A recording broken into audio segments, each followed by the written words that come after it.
Who is the Taliban that he decide that you can marry with me, you can marry with him? I never forgive them, I never.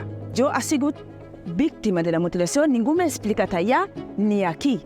Yo soy diferente de la reste de la dona. Donc j'ai vécu beaucoup d'injustices. Beaucoup d'injustices, de discrimination, d'inégalité entre les hommes et les femmes. Les violences sont partout.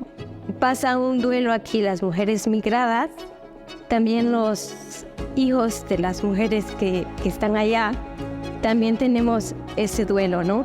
Mais moi, je sais que la Fatou de 2019 et la Fatou de 2023, ce n'est pas la même. Parce que j'ai beaucoup changé. Je m'exprime. Auparavant, je n'osais même pas regarder les gens quand je parlais. Si las mujeres decidimos no tener hijos, se acaba la humanidad. Oui, c'est une injustice. Pourquoi la femme reste sans avoir la terre? Pero cuando tienes un hijo de por medio es mucho más complicado.